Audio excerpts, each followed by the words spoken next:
Gracias por acompañarnos en un nuevo episodio más de Creciendo en la Palabra. En esta ocasión estudiaremos la lección número 8 de nuestro repaso de la lección de nuestra escuela sabática, la creación, el Génesis como pilar, parte 1.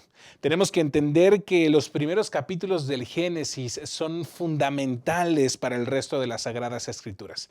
Algunos comentaristas mencionan que estos primeros capítulos son la esencia del Evangelio y lo demás puede resultar como un comentario. Vamos a analizar cuáles son las principales doctrinas que podemos encontrar y cómo se revela Dios a través de las Sagradas Escrituras en el Génesis. Vamos a hacer una oración y vamos a comenzar con este estudio. Eterno Dios, te agradecemos por la oportunidad que nos das de encontrarnos en este programa de Creciendo en la Palabra. Gracias por los medios que tú provees para el desarrollo de tu iglesia. Acompáñanos y que sea para tu honra y tu gloria. Quédate con nosotros. En el nombre de Cristo Jesús. Amén. Esta lección estará enmarcada en 3 bloques. El primero, Dios el Creador. El segundo, las 2 instituciones del Génesis. Y el tercer elemento tendrá que ver con la creación, la cruz y la caída. Quédate con nosotros.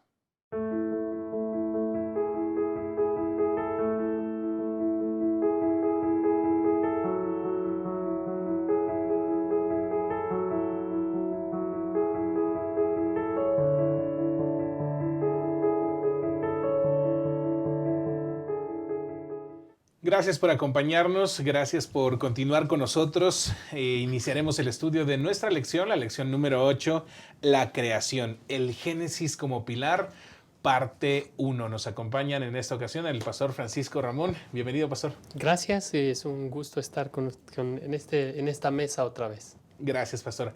Y el pastor David Marrán. Pastor, bienvenido. Muchas gracias, estamos contentos de poder participar una vez más aquí con ustedes en esta lección número 8.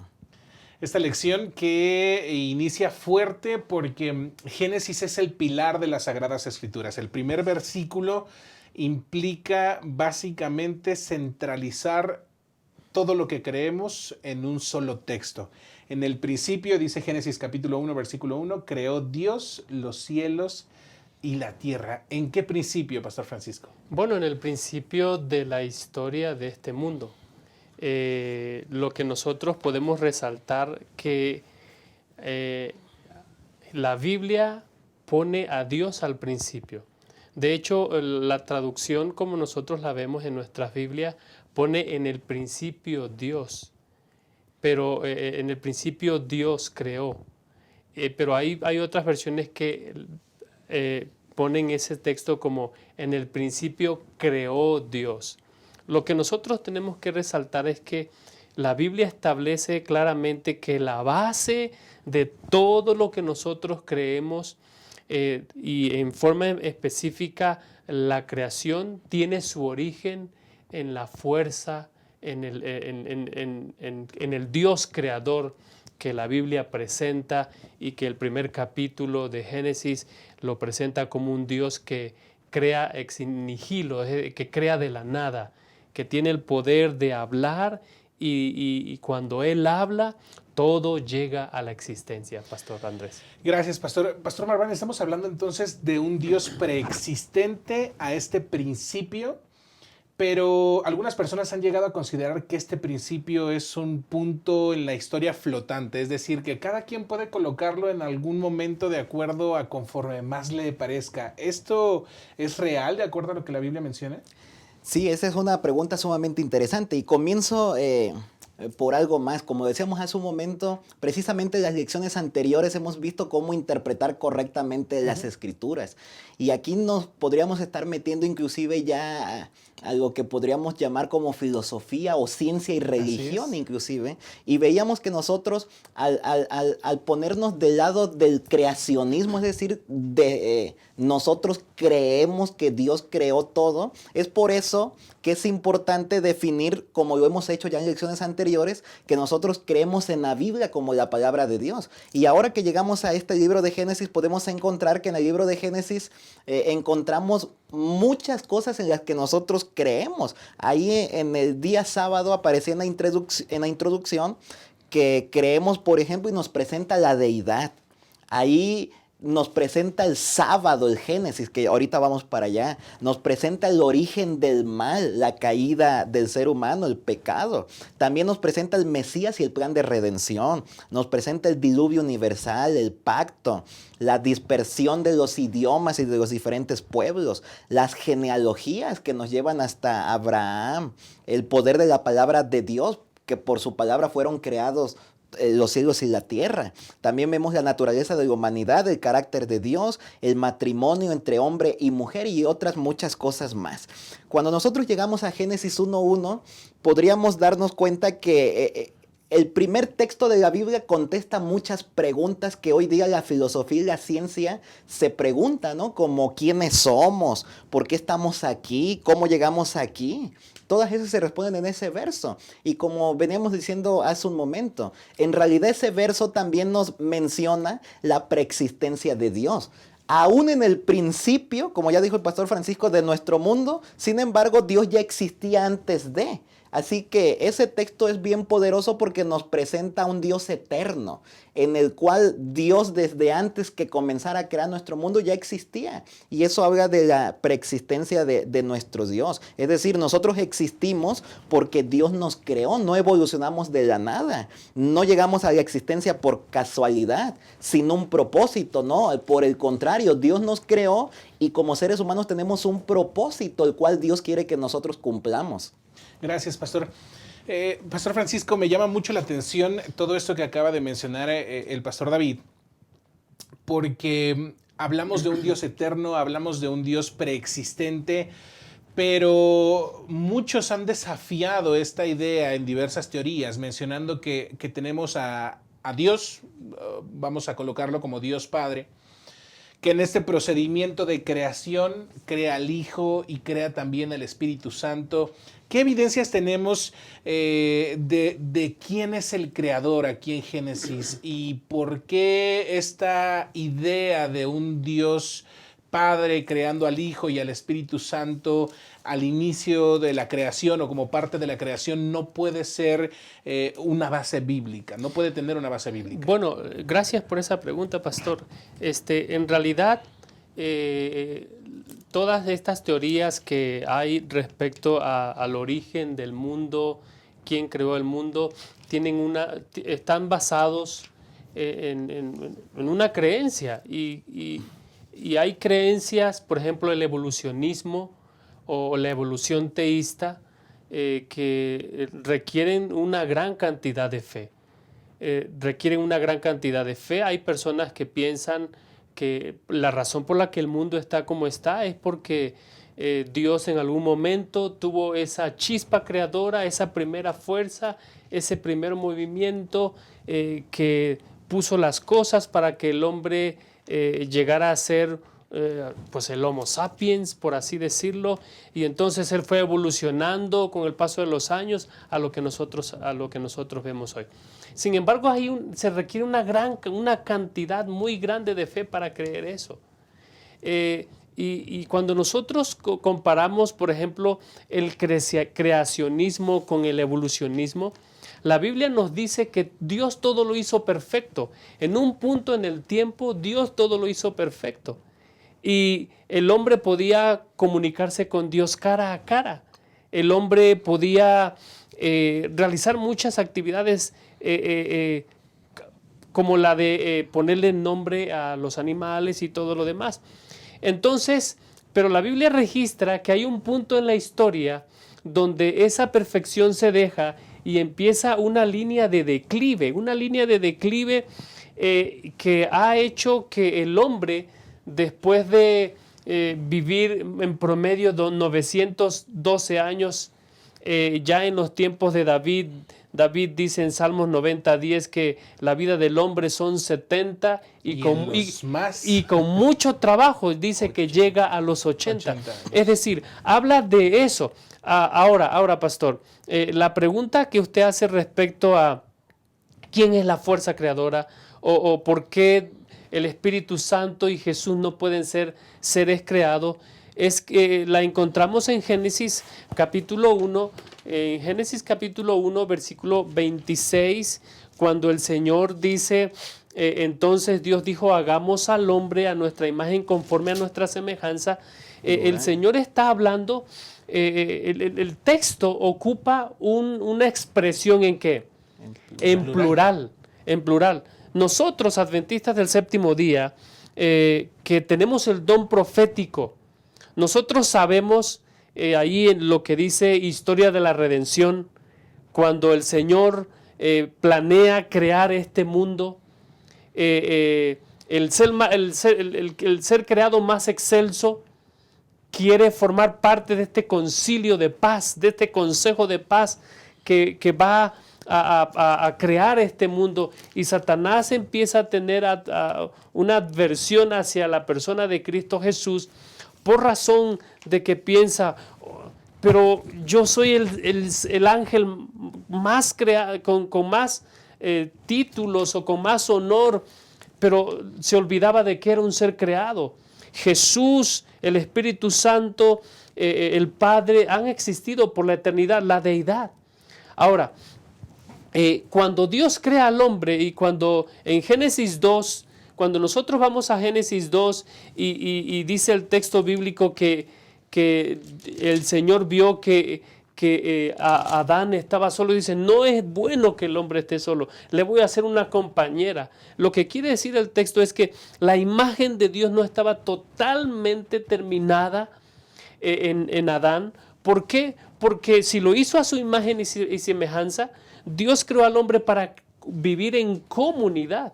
Es decir, la imagen de Dios no estaba terminada en Adán cuando él estaba solo y vio que todos los animales tenían pareja. Entonces, estos elementos que nosotros vemos en el texto bíblico son evidencia de que Dios es un Dios que vive en comunidad, la deidad o la Trinidad, como también se le dice. Y entonces cuando crea al hombre, lo crea para vivir en ese aspecto, y son fuertes elementos para creer de que el Espíritu Santo y Jesús no fueron seres creados en algún punto de la eternidad. Quisiera agregar algo. Gracias, pastor. Génesis 1:1 dice, en el principio creó Dios, de ahí viene la cuestión, ¿no? O sea, ¿qué Dios? ¿Quién Dios? ¿No? A lo mejor Dios Padre, dicen algunos. Sin embargo, hay otros textos que mencionan a Jesús y al Espíritu Santo activos también en la creación. Si nosotros vamos a Hebreos capítulo 1, versículo 2, dice, en estos últimos días nos ha hablado por el Hijo, Jesús, a quien constituyó heredero de todo y por quien asimismo hizo el universo, ¿no? Inclusive allí cerquita, Colosenses capítulo 1, versículos 15 en adelante, también está hablando acerca de eso. Y hablando de Cristo, dice el versículo 16, porque en Él fueron creadas todas las cosas, las que hay en los cielos, las que hay en la tierra, visibles e invisibles, sean tronos, dominios, principados, potestades, todo fue creado por medio de Él y para Él. Y Él es antes de todas las cosas, y todas las cosas en Él subsisten. Hablando de Jesús como participante activo en la creación. San Juan 1, versículos 1 al 3 también lo presentan. En el principio era el verbo estaba con Dios y el verbo era Dios. Este estaba en el principio con Dios, todas las cosas por medio de Él fueron hechas. Y sin Él nada de lo que ha sido hecho fue hecho. Presentan a Jesús activo en la creación. Regresando a Génesis 1, 2 también dice que la tierra estaba desordenada y vacía, las tinieblas estaban sobre la faz del abismo y el Espíritu de Dios se movía sobre la faz de las aguas. Correcto. Inclusive en Job aparecen otros textos que también ponen al Espíritu Santo como creador. Inclusive si nos fuéramos a la palabra Dios aquí en Génesis 1:1 en hebreo, es la palabra Elohim. Ustedes saben que todas aquellas palabras en hebreo que terminan en im son plural, lo que ya nos mencionaba el pastor Francisco. Desde aquí ya nos está mencionando que la palabra Dios es un plural, un Dios pero en realidad tres personas, Dios Padre, Correcto. Hijo y Espíritu Santo. Bien, excelente, gracias, pastor. Entonces podemos encontrar que la hermenéutica se hace presente nuevamente en las Sagradas Escrituras, presentado en Génesis 1 como Dios, Padre, Hijo y Espíritu Santo, creador, y reafirmado a lo largo del texto sagrado como una verdad que no puede ser desechada, debido a que hay gran cantidad de argumentos para poder entender que esto es una realidad. Hay otro elemento que quisiera que abordáramos en esta sección, y tiene que ver con los días de la creación. Es otro de los elementos que se ha discutido fuertemente. El capítulo 1 narra la creación y lo hace por días. El versículo 5 menciona, después de algunos elementos de creación, dice: fue la tarde y la mañana del primer día, la mañana y la tarde del segundo día, tercer día, cuarto día, quinto día, sexto día. Pastor David, ¿estos días son literales? ¿Estos días abarcan un periodo de tiempo quizá más amplio? Algunos científicos que hablan acerca de la evolución teísta mencionan que sí, es cierto, Dios creó, pero creó con una especie de chispa, de llamarada, y que esta evolución tardó N cantidad de años.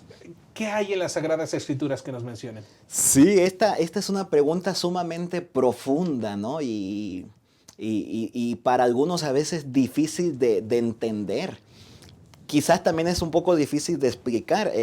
Y quisiera comenzar quizás mencionando que hay diferentes grupos religiosos que lo creen así. Es más, hay grupos que piensan que Dios creó en miles de años, ¿no? Y algunos inclusive dicen que estos días tardaron miles de años. Es muy posible que esta interpretación haya sido filtrada también a través de la ciencia, hablando de la geología.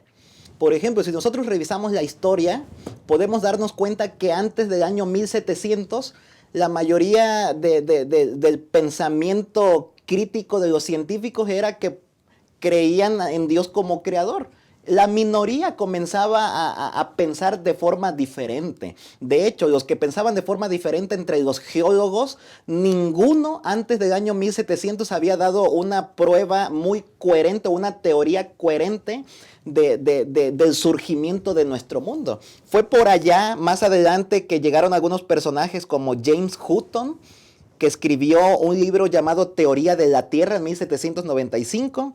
Otro también, Charles Lyell, que escribió un libro Principios de Geología en 1830-1833, que ellos comenzaron a mencionar que los procesos geológicos fueron el resultado gradual a través de largos periodos de tiempo. Y es allí donde comenzaron a mencionar que las rocas y nuestro planeta en realidad data de millones de años, no de miles de años. Y eso comenzó a permear la mente de varias personas. De hecho, la teoría de la evolución quizás no hubiera tenido tanto soporte y tanta propaganda sin este principio de la geología, en el que se hablaba de selección natural y otras cosas más que quizás más adelante veremos en otra lección. De tal manera que esto, creo yo, filtró el pensamiento en algunas personas y entonces algunos llegaron a creer que en realidad, para dar una respuesta del por qué algunos geólogos dicen que nuestra Tierra data por millones de años, dijeron: el asunto es fácil, vamos a decir que Dios creó en miles de años. Y entonces a partir de allí algunos comienzan a decir que la creación no fueron días literales, sino que fueron de millones de años. Ahora, si nos metiéramos al texto bíblico, por ahí algunos eruditos bíblicos han hecho estudios en el que siempre que aparece, por ejemplo, en Génesis 1, como ya usted mencionaba, y fue la tarde y fue la mañana un día, fue la tarde y mañana 2 días, fue tarde y mañana tercer día. Nos lleva en una sucesión numérica, 1, 2, 3, 4, ahí ya hay una lección poderosa que nos está hablando de que son días literales por la sucesión numérica. Otros eruditos más han mencionado que prácticamente cada vez que aparece la palabra día, que en hebreo es yom, ligada con un número, es decir, yom con un periodo numérico, es porque está hablando de días literales. Y entonces, a partir de allí también podemos, número 2, comprobar que los días que está hablando el texto bíblico son días literales. Y número 3, que ahorita nos vamos a meter más para allá también, en el cuarto mandamiento, en los 10 mandamientos, se nos manda observar el día sábado como día de reposo a Dios. Este mandamiento no tendría sentido si los primeros días de la creación no serían literales. Por lo tanto, nosotros creemos que son días literales de 24 horas. Excelente. Pastor, me gustaría si pudiera aportar algo breve para poder ir a una pausa con relación a estos días de la creación. Sí, bueno, ya el pastor prácticamente lo dijo todo, pero lo más básico tiene que ver con la misma Biblia. Para entender si la semana es una semana literal, tenemos que permitir que la misma Biblia nos diga qué es. Eso es el principio literario. El principio hermenéutico, perdón. El principio hermenéutico nos dice que cualquier pasaje de la Escritura debe ser interpretado literalmente, a menos que haya una buena razón para hacerlo de otra manera. La misma redacción del texto, pastor. La misma redacción del texto nos ayuda a ver de que el Señor está hablando de días literales. Hay autores como Casuto que hablan acerca de la obra creadora. Cuando Dios habla, viene luego a la existencia. Viene luego a la existencia. La falta de calificativos en la palabra Yom, ya lo mencionó el pastor David. Y bueno, hay algunos eruditos de la crítica literaria, de la alta crítica, que han reconocido que las semanas, como uno de apellido Von Rath, que han reconocido que los 7 días de la semana son incuestionablemente días literales, porque van a hacer sentido con todo lo que más viene adelante. Y ahora que entremos al sábado y la familia, nosotros vamos a abundar un poquito más de eso, pastor. Excelente, muchas gracias a usted que nos acompaña. Quédese, seguimos con el segundo bloque.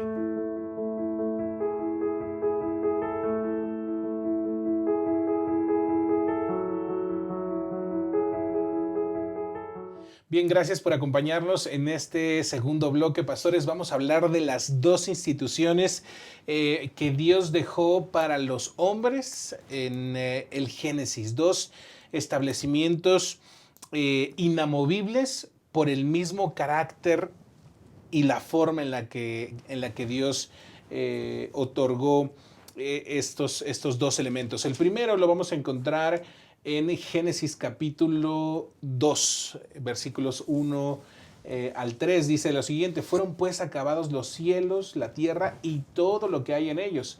El 7º día concluyó Dios la obra que hizo y reposó el 7º día de todo cuanto había hecho. Entonces bendijo Dios el 7º día y lo santificó, porque en él reposó de toda la obra que había hecho en la creación. Y aquí salta la primera duda que la he escuchado en diversas ocasiones. Según la redacción que nosotros acabamos de leer, menciona que Dios terminó su trabajo el 7º día, no el 6º en la noche. Es decir, si pudiéramos colocarle ya los nombres, no el viernes, sino el sábado terminó la creación. Dios estuvo entonces trabajando en sábado. Y es una idea que de pronto salta, nos estamos adelantando un poquito, en el entendido que el sábado es el día de descanso instituido por Dios, pero hay algunos que llegan a cuestionar qué tan importante puede llegar a ser el sábado desde el punto de vista en la forma en la que está redactado, Pastor Francisco. Sí, es importante reconocer de que la Biblia ocupa este lenguaje o esta redacción para hacer énfasis en que el Señor está terminando su obra creadora, es decir, está concluyendo el ciclo de 7 días. Hay muchas maneras, miren, por ejemplo, nosotros cómo entendemos qué es un año. El año es el tiempo en que la Tierra tarda en darle vuelta al Sol. ¿Cómo entendemos el mes? Fíjense, el año y el mes nosotros los entendemos astronómicamente, pero ¿dónde buscamos el ciclo de una semana? No hay otra manera que en la creación. Entonces, cuando el Señor termina de crear al hombre, cuando el Señor lo termina de crear, hay algo que me gustaría resaltar. Dios no crea al hombre para que Él le sirva. Ya lo vamos a ver en una lección posterior. Dios no crea al hombre para que Él le sirva. Dios crea al hombre y el primer espacio de tiempo que el hombre va a disfrutar es un espacio de 24 horas en presencia de su creador. Y entonces cuando el Señor termina de crear, crea al hombre para que esté con él. Ahora, en relación al sábado, querido pastor, el sábado es una señal ¿de qué? Es una señal de relación. Creador, criatura. Número 1, es una señal de presencia. Dios está presente. Es decir, Dios, precisamente la lección, la misma Biblia se asegura de que nosotros no vayamos a adoptar ninguna de esas ideas, pastores, que hablan de un Dios lejano, de un Dios de la evolución teísta, que creó y que abandonó. No, Dios es un Dios cercano. ¿Y cómo nos lo recuerda? Cada sábado. Cada sábado. Dios es un Dios de amor, un Dios que pasa tiempo con sus criaturas.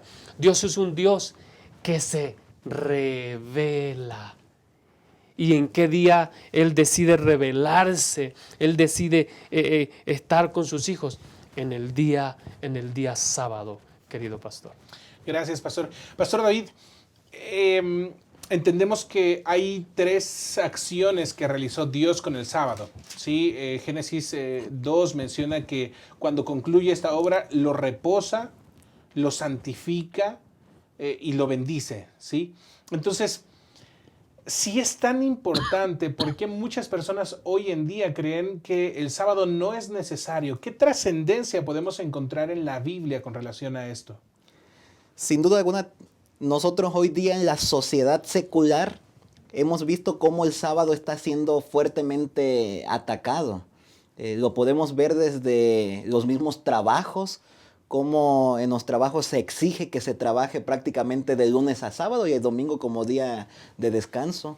Lo podemos ver inclusive en algunos calendarios, cómo algunos calendarios ya han sido modificados y comienzan de lunes y terminan en domingo como séptimo día. Lo podemos ver inclusive en las escuelas, ¿no?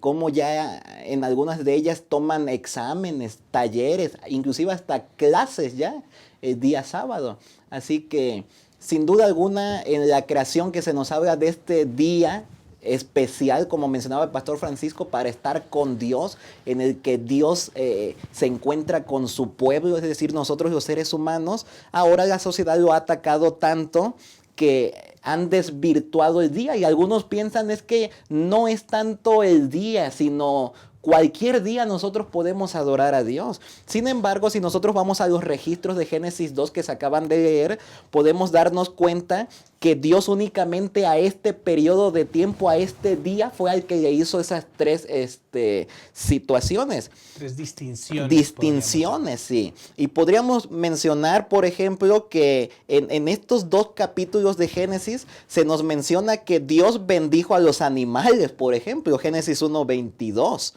También Dios bendijo a Adán y a Eva, Génesis 1:28. Pero el único periodo de tiempo de los 7 días al cual Dios bendijo es el sábado. Dios le puso una bendición especial ese día. Dios lo reposó. Para quien siga teniendo la duda, ya el pastor Francisco explicó muy bien esta parte.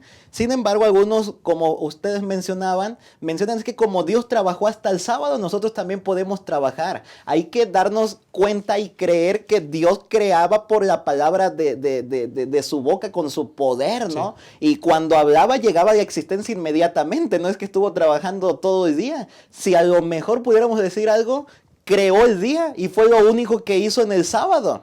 Pero después lo reposó, no se fatigó, no se cansó, no perdió tanto tiempo porque fue inmediatamente.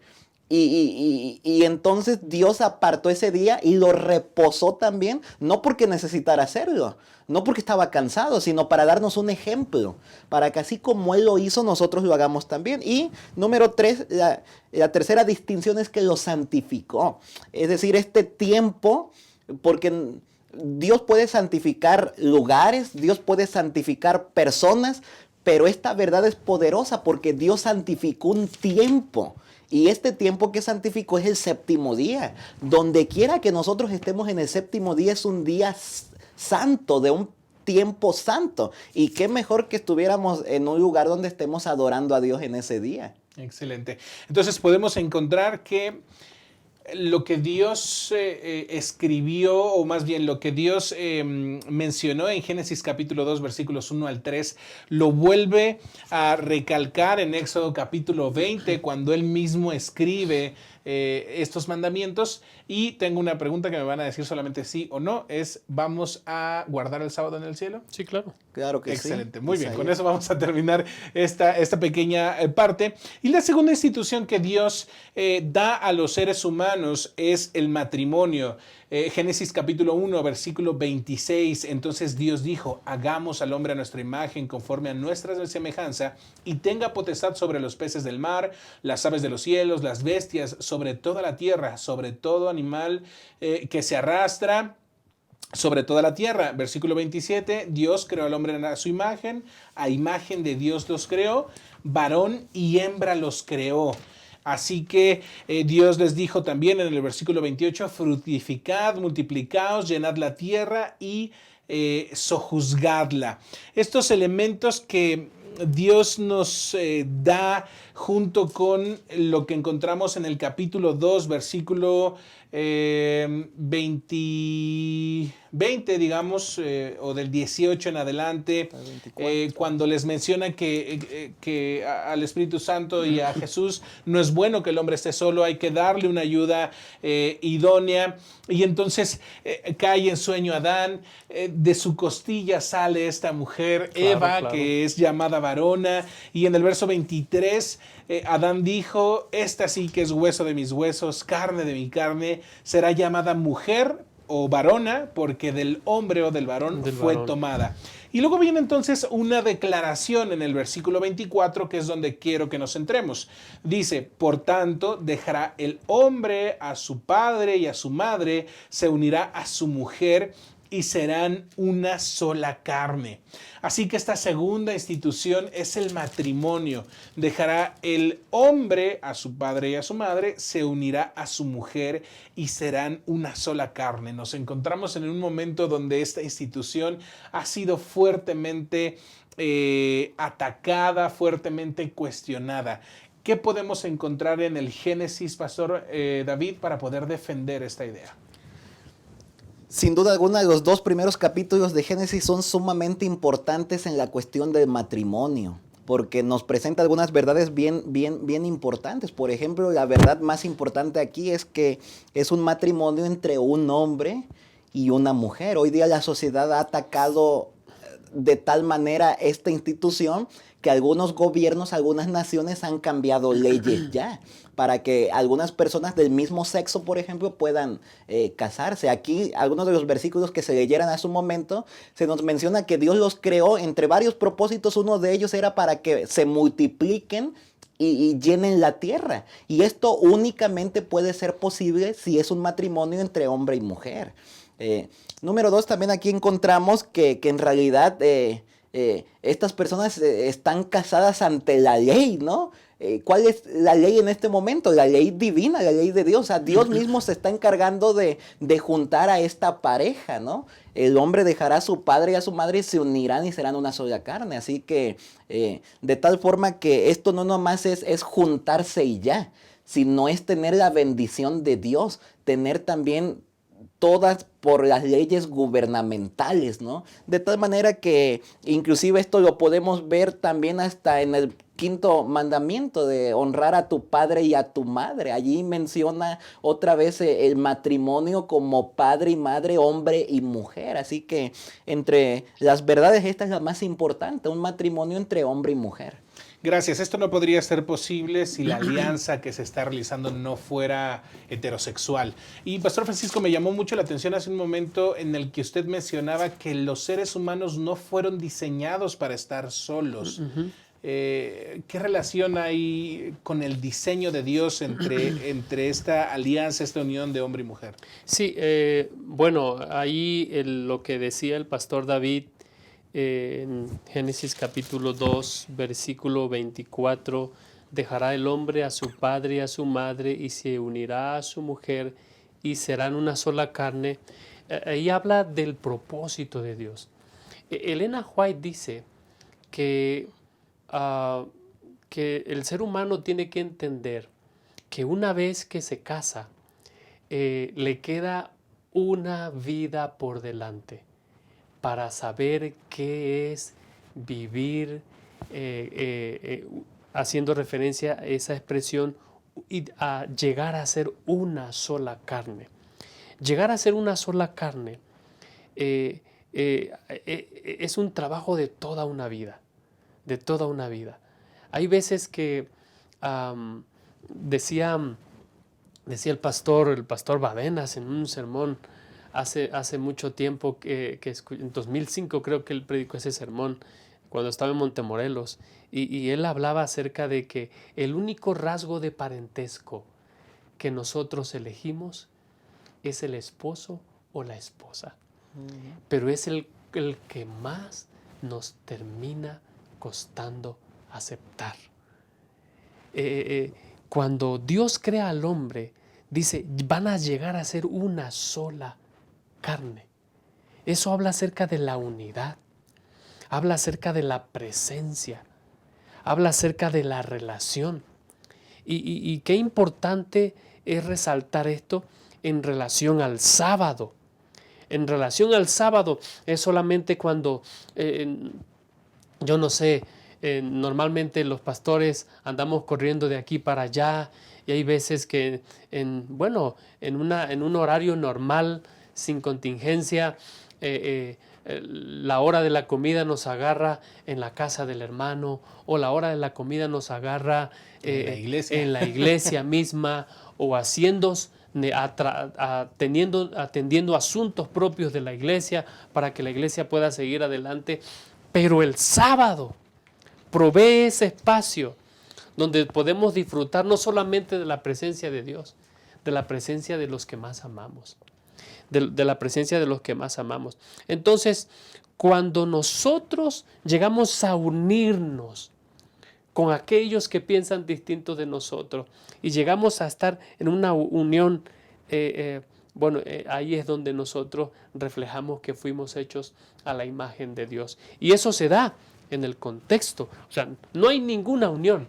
Hay algunos expertos que dicen que aun cuando puede haber una unión entre padre e hijo, madre e hija o hijo, entre hermanos, entre amigos, ninguna unión hay tan cercana que sean una sola carne que la unión del esposo y de la esposa.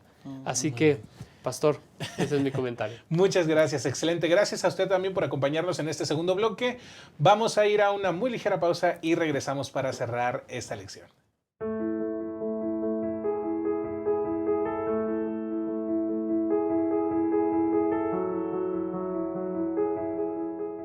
Gracias por continuar con nosotros. Vamos a entrar a la última parte de este estudio que tiene que ver con la creación, la caída y la cruz. Voy a lanzar la pregunta muy rápida, Pastor David. ¿Qué relación hay con la creación y la cruz? Vamos a dejar un poquito de lado la caída, pero ¿por qué hacer juego con la creación y la cruz? Primeramente, mencionar que si nosotros no creemos en la creación, de nada nos sirve la cruz. Okay. Es decir, si nosotros tenemos un pensamiento pues darwiniano, ¿no? Darwinista, creemos en evolución o cualquier otra teoría que deje afuera el creacionismo. Por ejemplo, hay algunos sectores, inclusive religiosos, que han mencionado que los primeros 11 capítulos de la Biblia son una fábula. Si ellos son una fábula, Entonces, lo que tiene que ver como Dios creador está fuera de tono, lo que tiene que ver con la caída que ya vamos a ver está fuera de tono, lo que tiene que ver con el origen del pecado está fuera de tono y con la promesa del Mesías que nos lleva a la cruz. Así que entonces nosotros tenemos que dar por sentado que creemos en la creación. Por cuanto nosotros creemos en la creación y sabemos que hubo una caída, nosotros vamos a entender más plenamente el lugar de Jesús en la cruz. La cruz y la creación están relacionadas. ¿Por qué? Porque cuando Dios creó nuestro mundo, lo creó en forma perfecta. Este tuvo un cambio. Lo que este cambio ocasionó fue la muerte de Jesús en la cruz. De tal manera que nosotros en la cruz podemos ver que Dios está terminando una obra que está terminada pero no finalmente completada, que va a ser hasta la segunda venida de Jesús. Y cuando eso suceda, Dios va a volver a recrear en un abrir y cerrar de ojos, dijo el apóstol Pablo en 1 Corintios 15. De tal manera que la cruz y la creación están íntimamente relacionadas. Si no creemos en la una, la otra no tiene sentido. Totalmente. Entonces, como usted lo mencionaba al inicio de este estudio, Génesis, los primeros capítulos de Génesis trazan básicamente todo lo que creemos. Y sin Génesis no habría razón de un apocalipsis, no había razón de una cruz. Y sin una cruz no tendría sentido tampoco todo lo que está expresado en relación a la caída. Génesis capítulo 3, Pastor Francisco, ¿qué fue la caída? ¿Qué implicaciones tiene para nuestro mundo hoy en día? Sí, bueno, nosotros vemos que lo que Satanás ha hecho a través de todo el tiempo es hacer dudar al ser humano de la palabra de Dios. El elemento más fuerte que tiene Satanás para ponernos y apartarnos tiene que cambiar nuestra creencia acerca de quién es Dios. Sin embargo, Hebreos capítulo 1, versículo 1 en adelante dice: Dios, habiendo hablado muchas veces y de muchas maneras en otro tiempo a los padres por los profetas, en estos últimos días nos ha hablado por el Hijo, a quien constituye heredero de todo y por quien asimismo hizo el universo. Él, que es resplandor de su gloria, la imagen misma de su sustancia, y quien sustenta todas las cosas con la palabra de su poder, habiendo efectuado la purificación de nuestros pecados por medio de sí mismo, se sentó a la diestra de la majestad, a las alturas, hecho un tanto superior a los ángeles, por cuanto heredó un más excelente nombre que ellos. ¿Qué quiero resaltar de este texto? El apóstol, el escritor de Hebreos, lo que hace es que presenta a Dios, al Hijo, como el creador en la creación. Y entonces, solo el Dios que creó este mundo tiene el poder para recrearlo. Y entonces presenta a Jesús como el que lleva la delantera o el que ha abierto este camino para lograr la redención del hombre. ¿Y cómo lo hace? Pagando a un gran precio la desobediencia del ser humano y dándole la oportunidad de volver a una relación con Él. Y dice el texto bíblico, en la última parte del versículo 3, dice: habiendo efectuado la purificación de nuestros pecados, ya lo decía el pastor David, a través de su sacrificio, se sentó a la diestra de la majestad en las alturas. Es decir, Jesús ahorita está terminando la obra de redención, esta obra donde no tiene que ver, Dios va a cambiar, Dios va a hacer nuevo este mundo, lo va a hacer, Apocalipsis así lo dice, pero la parte más difícil tiene que ver con convencerte a ti y a mí, una vez, por toda la eternidad, porque eso es lo que va a ocurrir. Ya sea que nosotros aceptemos el relato bíblico o no, lo que nosotros creamos respecto del relato bíblico va a tener trascendencia eterna. Entonces el apóstol Pablo, escribiendo en Efesios, dice en el versículo 4, dice: según nos escogió en él antes de la fundación del mundo, para que fuéramos santos y sin mancha delante de Él. Por su amor, dice, nos predestinó para ser adoptados hijos suyos por medio de Jesucristo, según el puro afecto de su voluntad. Es decir, Jesús, cuando Adán y Eva dudan de la palabra del Señor y entonces viene la caída, entonces se le da la promesa, el protoevangelio, el hijo de la simiente de la mujer. Es la que va a venir. Jesús ha venido, nos ha escogido, nos ha dado la oportunidad de vivir en un cielo nuevo y una tierra nueva. Pero eso solamente es posible cuando nosotros estamos dispuestos a aceptar la creación como una obra exclusiva de Dios y la redención como una obra exclusiva de Dios para la restauración de todas las cosas, pastor. Estamos hablando entonces que son al menos 4 elementos: la creación, la caída, la cruz y la redención. Ese sería el resumen de la obra perfecta de Cristo Jesús. Pastor David, sus conclusiones en breves palabras. Las conclusiones son que nosotros como adventistas de séptimo día tenemos que creer en un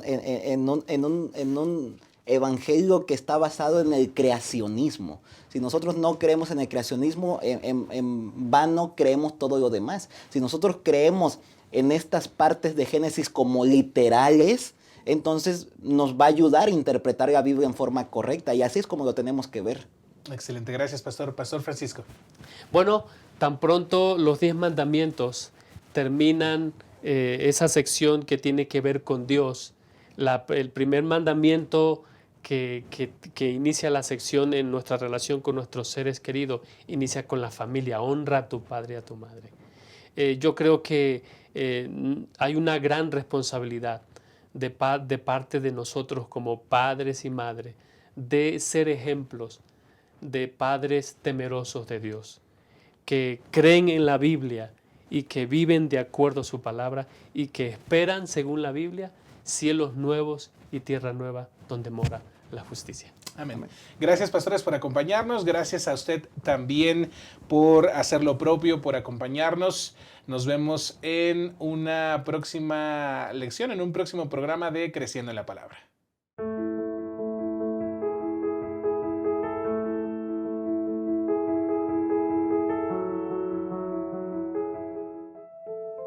No pierdas esto de vista. Cuando se acerque el fin, llegarán momentos difíciles. Los que vivan entonces se volverán egoístas, avaros, fanfarrones, soberbios, calumniadores, rebeldes a sus padres, desagradecidos, sacrílegos, y querrán aparentar una vida piadosa cuya autenticidad quedará desmentida por su conducta. Apártate de esa clase de gente. Pero el Señor dice: rescataré a los que me aman, protegeré a los que confían en mi nombre, los recompensaré con una larga vida y les daré mi salvación. Maranata, el Señor viene.